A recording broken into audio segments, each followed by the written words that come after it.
So, I am so curious how this conversation is going to go today because I am talking to an author and a coach and a PhD person.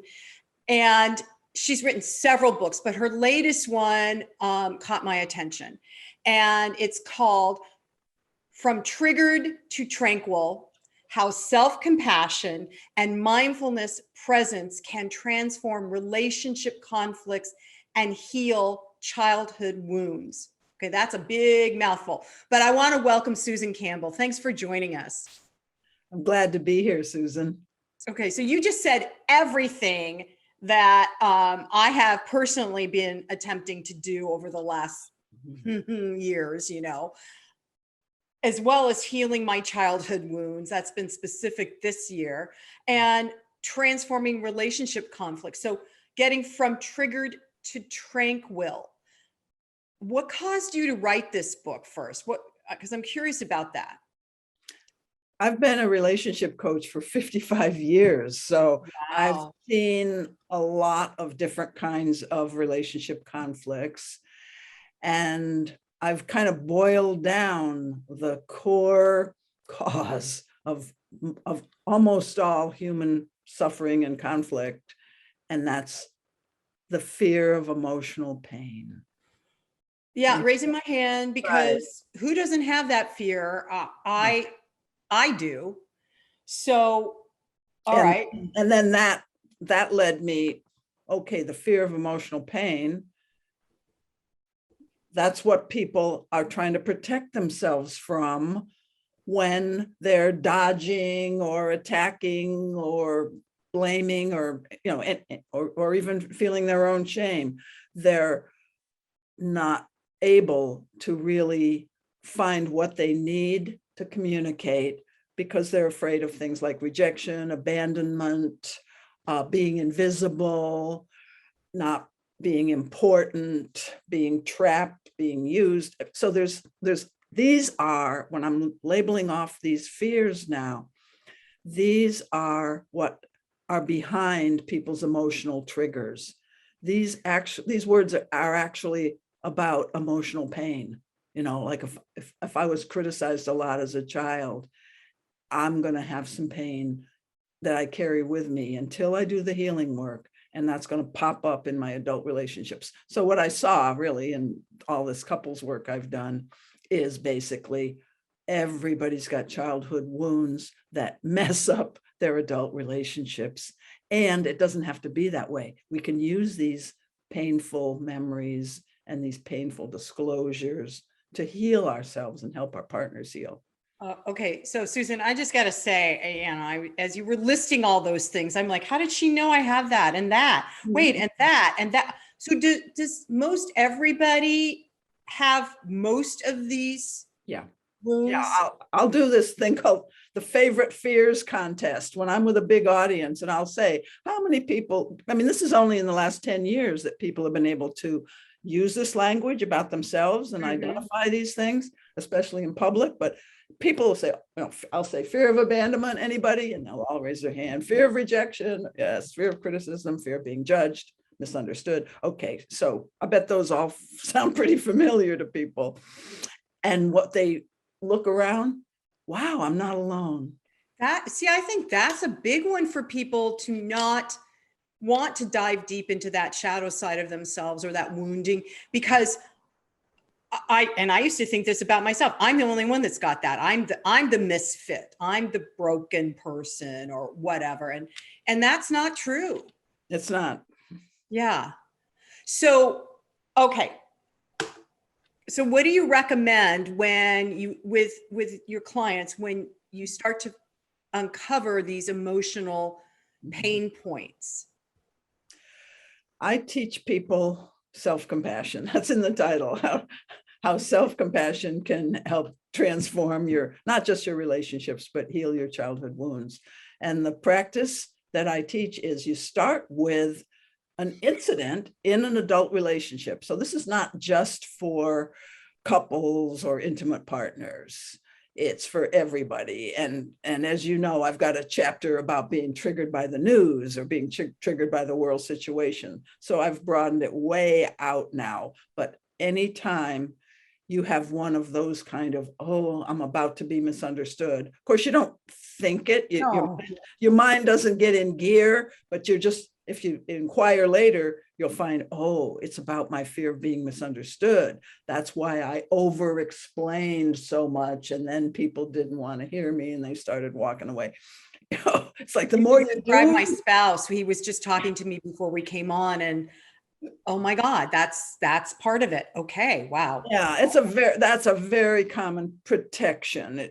We call it defensiveness, but just to over-explain. But the idea here is, oh, I get to notice that I'm acting out of this fear of being misunderstood, because what the compassionate self-inquiry process is, it's a big part of the book, is you just start with any moment of disruption, upset in a relationship or even just in yourself. And I'll just give you the punchline. I won't give you all the steps, but you learn to treat that part of yourself as a much loved child. Okay, I just got chills. Yes, because it's really teaching your people how to reparent themselves. Reparent. So this is fascinating to me, Susan, because this summer I took off from my business to do a really deep dive of what was keeping me stuck. And not being seen and heard was a childhood wound, and that went back to like 3 years old. I didn't know that. And then it became the operating system behind everything. Right. That's right. In my life until I'm in my 60th something year. And I'm like, I'm still in that merry-go-round of not being seen and heard. And all these other ones, like I said, I could tick them all off that you said, being misunderstood and all rejected and abandoned. So reparenting that small individual, how do we do that? Well, let's see, there's a number of what I call steps to trigger work. Trigger work is kind of like what you did this summer, looking inward. So you first get to really know and accept the fact that you're triggerable. That's the first step. And so, I have to do in the first chapter of the book, it's about accepting your triggers and working through any shame you have, or even when we have shame, sometimes we have a tendency to blame somebody else. Like, oh God, yes. Why didn't they say it that way? And then I wouldn't have felt so invisible. Right. Why couldn't they have just given me one more sentence? Why did they, why did they stop there? So, we make these are called reactive stories. So you learn your reactive body sensations, like freezing up and feeling like tight. Then you learn, oh, why couldn't they have? That's like a reactive story. So you learn all the different parts of your trigger reaction. And I take people through a number of exercises and quizzes that kind of sell you on the idea that, hey, it's normal to get triggered. It's a survival. The trigger reaction is a survival reaction that's built into all humans' nervous systems. And it was originally programmed into our brain when we were in the wilds, and it was an evolutionary advantage to just react fast without even going, oh, is that bush that's shaking over there, is that a tiger or is that not? Well, I'll just throw a spear at it and cover my bases, or I'll just run like hell. And so those fast reactions are programmed into us. It's the amygdala part of the brain, and a lot of people are talking about getting your amygdala hijacked. That's kind of a popular term now among certain podcasters and intellectuals. What does that mean? Yeah, I want to tell people what that means. It means that somebody says something, usually it's unintentional. They'll just say, oh, why'd you wear that blouse today? and you take it like, whoa, I'm wounded. Right. Because you have a filter that you're going through life looking through that says, people are critical of me. I'm not good enough. So you take it that way. Other people, would not be triggered by that, but they'd be triggered by something else, like being ignored. Right. So what we do then, I think you asked me why does that happen, or what do we do? I'm kind of, what does it mean that your amygdala gets hijacked? Amygdala hijacked. So it means then that I've taken that to mean something that's against me, and anytime I feel like something's against me or something's a threat, my amygdala is that part of the brain that's going to just react fast with no ability to go, wait, did they mean that as an insult? Maybe they're just asking a question. Why did I wear that blouse? Well, I wore it to match your shirt, honey. Right. Maybe I can take it as a friendly thing instead of well, you don't like this blouse, Right. Some of us are a little on edge there. So that we're getting our amygdala hijacked when we take something that somebody did as a wounding kind of an action. We take it as a threat. We see the world as a threat, or we see the other person momentarily. It doesn't mean we're always going to, but in that moment, we feel unsafe. We put up some kind of protection. If our amygdala is hijacked, we have very narrow options when your amygdala is hijacked, because it basically means you're coming from, and I was going to say you have only three options: fight, flight, or freeze.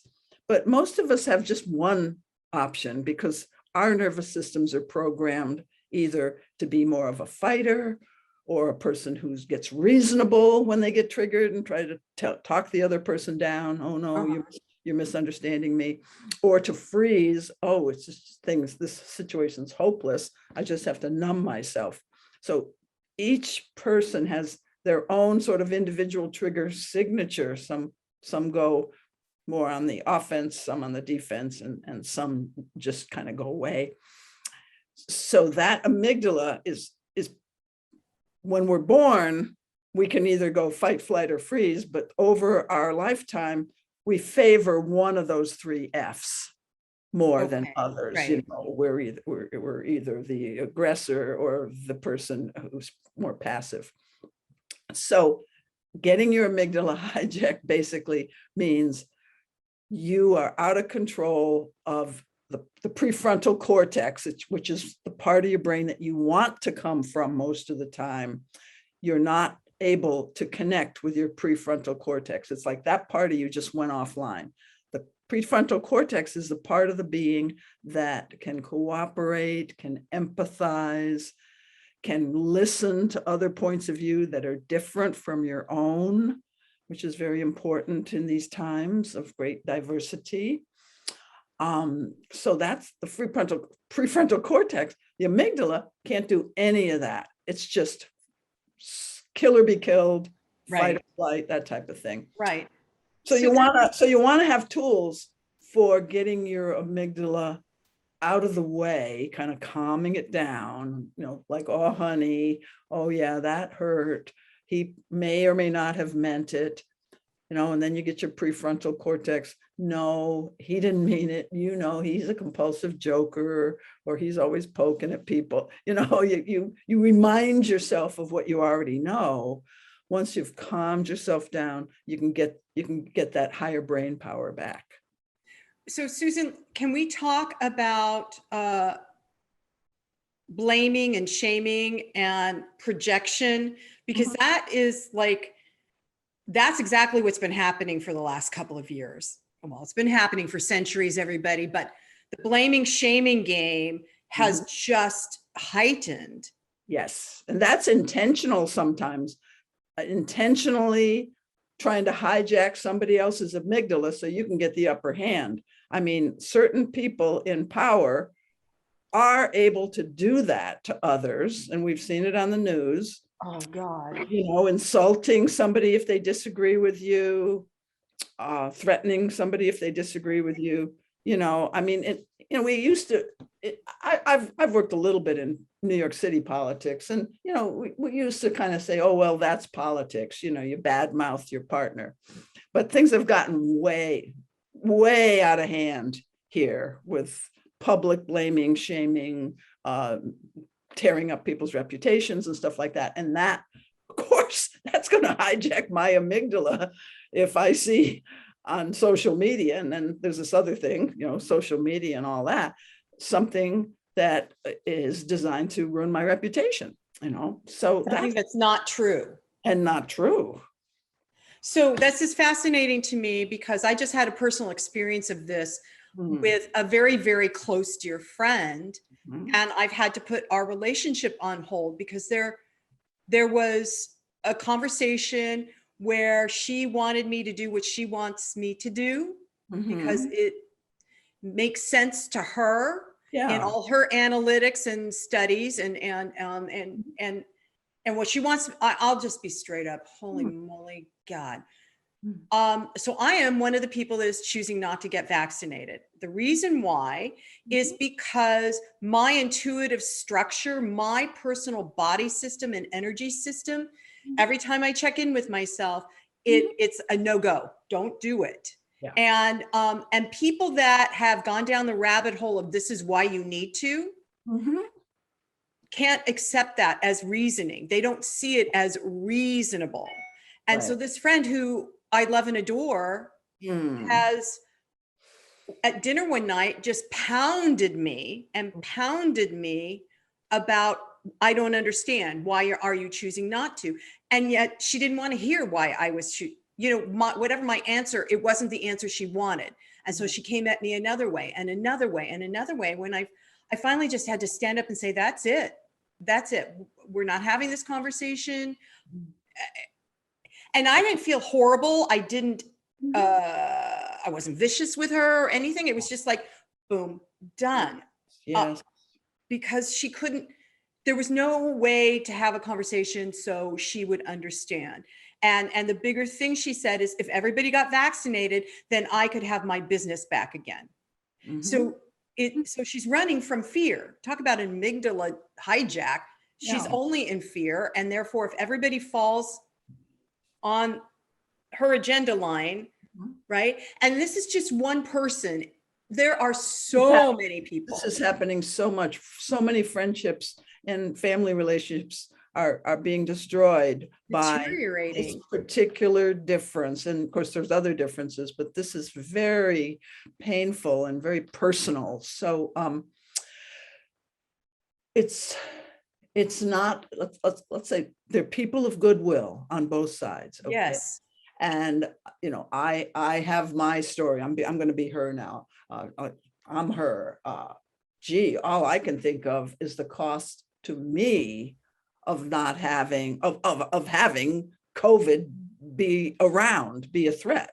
So she's got her story, and it's a real story. I don't mean the mental story of you're against me. She just has her own life experience. You have your life experience. And this is this is true of all polarization. You have yours of I'm an intuitive person. I've learned to trust my intuition. I listen to my body and so forth, Right. And so there's like different personality types, the thinking type and the intuitive type. There's different life experiences that we need all of our higher brain power. Yes. Online, really online. And so when I have that story that this is so important to me because of my business, I want to empathize. I want to empathize with both sides of this, and let's get above the level of the problem. You can't solve a problem with, you should, no, I shouldn't, you can't solve the problem there. We have to get up above the level of problem and see, okay, What does this person need? What does this person need? Is there, first any way for them to just respect and empathize with each other? Not while your amygdala is hijacked. No, no, no. And when we, at this level of the problem, it really is very hard to get out of some kind of fear. Fear, right. And this has been ongoing with her since lockdown, right? Mm-hmm. So we're, a year and a half plus, Mm-hmm. and so her amygdala is just running amok. Mm-hmm. Mm-hmm. And it's fed by certain media. Oh, and yeah, then, yeah. and then somebody, on her side of the aisle, we'll call it for now, would think that you've gone down a rabbit hole. Because if they think that, if anybody thinks anybody's gone down a rabbit hole, they're a little bit hijacked. I hate to say it. Well, and for some reason in the logical part of the brain, right, it kind of makes sense with that story. Yeah. And I mean, what you said makes perfect sense about your And I'm not telling anybody else not to. I just know me. No. And it's threatening, isn't it? When somebody tells you what you're supposed to do with your body. I have been pushed and bullied up against a wall. I mean, bullied. Yeah, that's pretty threatening. By people that I love too. I'm like, look, just respect my choice.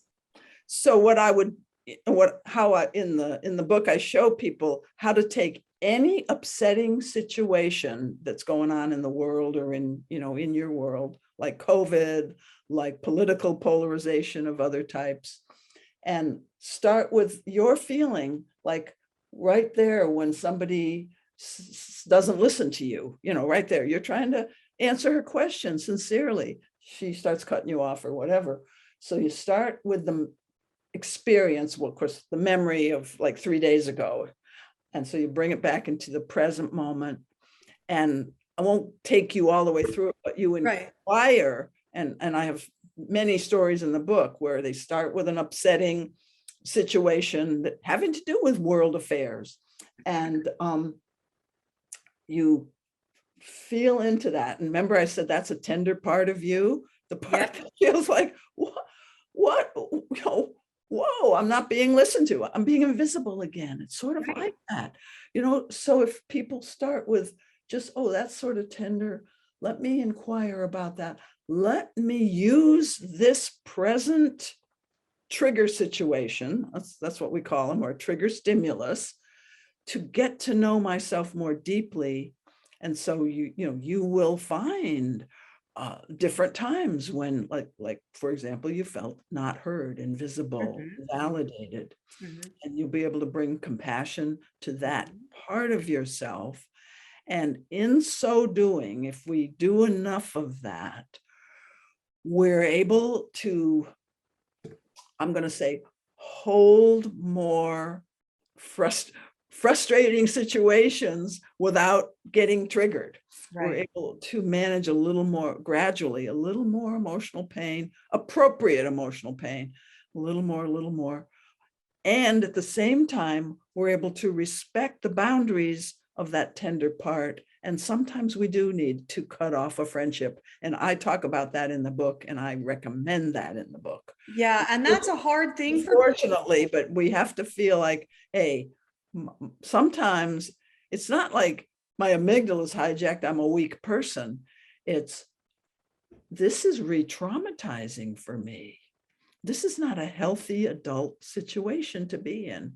And so you sometimes have to, if marking a boundary, hey, we're not going to talk about that. If that doesn't work, you got to cut the relationship off sometimes. Yeah. And I know that that's a challenge for so many people right now, because it's not just friends, it's family members. Yeah. And you can't really cut too many, certain family members, you can't cut them off, so then what do you do?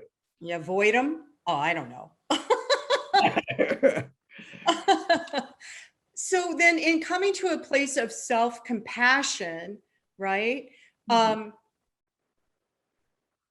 find for me in my experience this year of loving myself more than I ever have, and that's my ongoing program, dealy do, that compassion makes everything more gentle within me. So that, like you just said, I can receive a little more pushing or shoving because I have compassion for myself, and therefore it extends to the other person.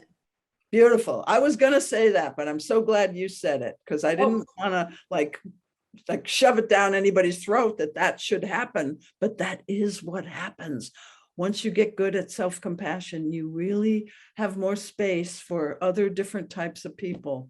And it seems like, how'd that happen? But, Right. you know, there's a lot, but nature has its own logic. Right. And I'm reminded, right. I'll just say the logic of healing. The logic of healing. So I'm reminded of the song, What the World Needs Now is Love. Yeah. What the world needs now is self-compassion. Yes. And compassion. So is that also because you've done a lot of conflict resolution, which is basically what we're talking about here, Yes. right? Mm-hmm. So part of it is recognizing that you've been triggered. Mm-hmm. Recognizing that you're feeling against someone or someone's against you.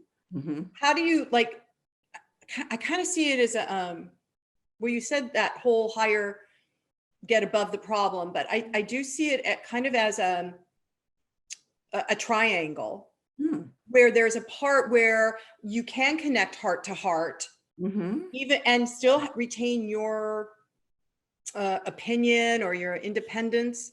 Yes. Because resolving conflicts doesn't mean you succumb or you. That's right. Right? That's exactly right, Susan. I have a term called holding differences, and it's a very high skill.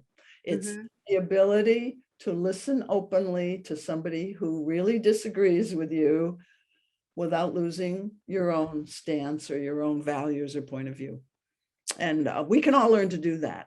But we do have to be more in charge of our amygdalas. You know, we have to learn the early warning signs. So there's a whole chapter on learning all the different early warning signs that I'm about to get triggered. See, once you accept, first the work is acceptance, because if you don't accept it, you're always going to be blaming somebody else for the fact that you got triggered. And as long as you're blaming somebody else, you'll never learn and grow. So I have another friend, if you will, who gets triggered. He goes on a tirade, right, about what he's triggered about, and there's collateral damage. And then afterwards he goes, oh, I shouldn't have gotten so angry. And then he has to go around and apologize to everybody. He does this continually. And every time I talk to him after one of his tirades, there is a little bit of, but I was, you know, I needed to say this, right? But still, and I'm bringing this up, Susan, because there are a lot of people that are going on their own tirades and then go, oh my God, I've damaged, you know, people I love. And by saying things I shouldn't have. Yeah. And so how do you how do you clean up the mess after the amygdala has been hijacked and you've been triggered? What's the best way to do that? Yeah, I'll talk about repair in a second, but I want to say if you learn these other tools, you'll have to repair less, you know. Good. You can learn to slow everything down. And we're all going to make messes sometimes, okay, that we do need to repair, and we need to be able to be forgiving. And the word now is repair. How do you repair the damages? You hopefully, if it's a friendship that you value, I would first recommend that you have a pause agreement. So you actually consciously say, at the first sign, no, we're gonna work with Susan Campbell's tools from this book. And at the first sign of triggering, somebody can say the word pause and we'll both stop. I love that. Now that really can work, even with very triggerable people, if they value the relationship enough, if they respect themselves enough, and if they have a little bit of self-discipline, you know, just a little bit. And then you'll fail. At first, you'll fail to pause more than you'll succeed, but then you'll learn. And so there's a lot of tools for how to create a pause agreement, and then how to calm your nervous system down. really regulate yourself so you're back in your prefrontal cortex. Now, no, so that's in an ideal world. You learn how to pause and self-calm and even do some of the self-compassion work. But knowing those things doesn't prevent big messes from happening anyway. Okay. Right. We have to be able to forgive ourselves and know that that's going to happen. So I teach people how to, I give them a script, because like your friend, he sneaks in a little bit of, but I really had to do that, or I really felt I needed to. You kind of hinted that he'll throw in a statement in his repair that's kind of a self-justification, and that erases almost the whole repair. Once I hear that, I go, he's not sorry. He's just trying to sort of clear his good name. Right. So we need to learn how to repair without some of those little automatic self-defense things coming in here and there. And so I give people a script. So you don't get to do that. You don't get to explain yourself or defend yourself. If you want to do that, you do that once you're both feeling settled down and connected again. And then you might say, I still, after, I've apologized, you've accepted it. I'll tell you how to apologize in a minute, but you can have your little defensive moment if you need to. We're calm. And I can't get rid of my own defensiveness. Could I just explain myself a little bit more? And if you do it that way, the other person doesn't hear it as a justification. They hear it as a genuine need for me. So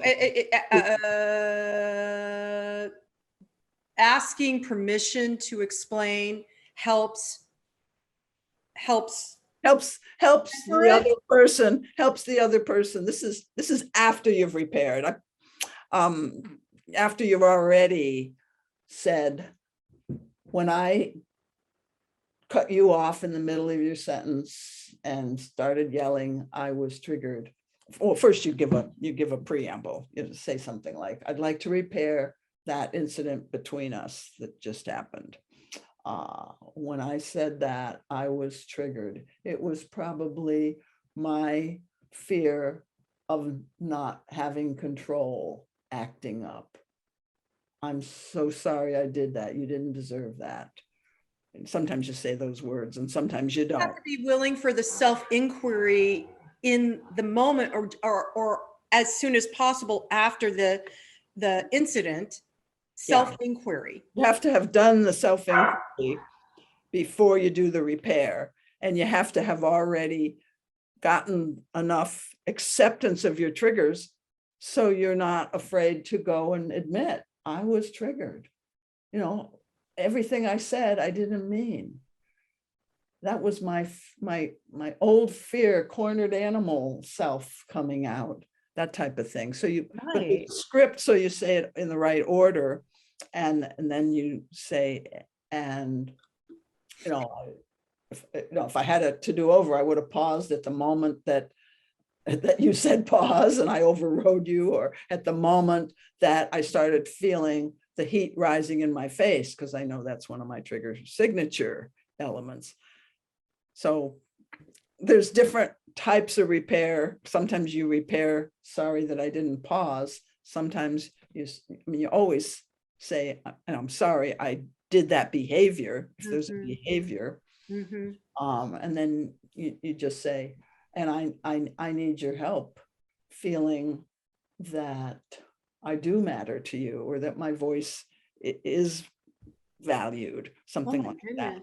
So you just reveal your vulnerable need at the end. And that's, it's all about you. Your repair is all about you revealing. You're not really trying to get reassurance necessarily from the other. If you're a married couple, it's a different repair, and you do ask for specific kinds of reassurance to help each other heal their wounds. So each type of relationship gets its own repair script. Wow, I love that, because I think so many, and being an ex-actress, right? I appreciate having some sort of script that I can kind of follow when I'm in uncharted territory, right? And after having a trigger point, a trigger thing happen, you kind of are, even though it might be around similar stuff, you kind of are in an uncharted Right. area. Right. And it's like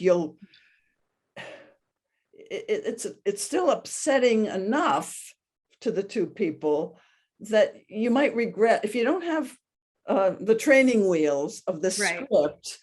You'll regress into your old patterns of either over explaining or, oh, it was nothing, don't worry about it, on the other side. And neither of those are the most authentic.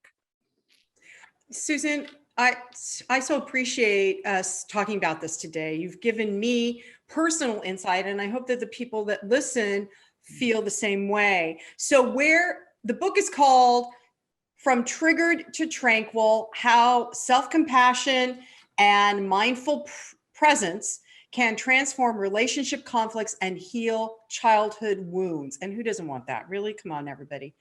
So Susan, do you have a website people could go to if they want to contact you? Yes, susancampbell.com.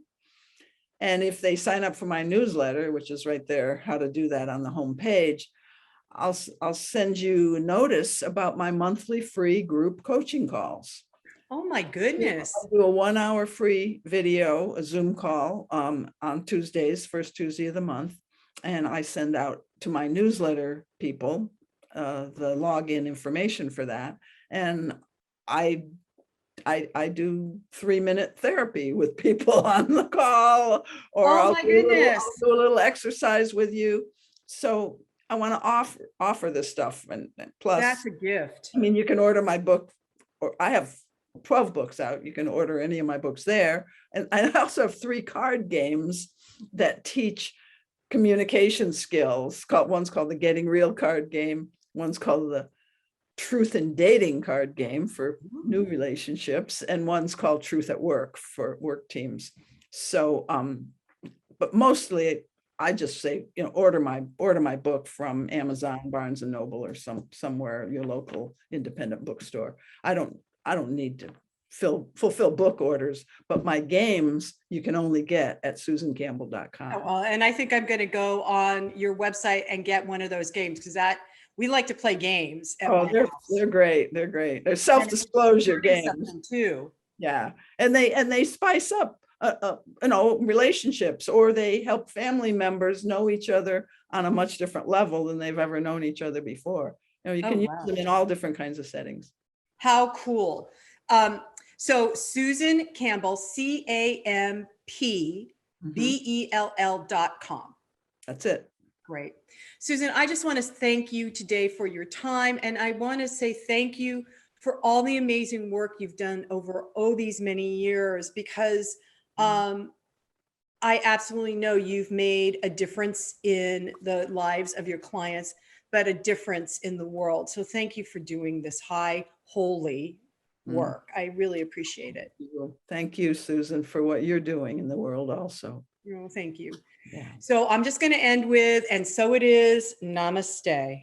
Namaste.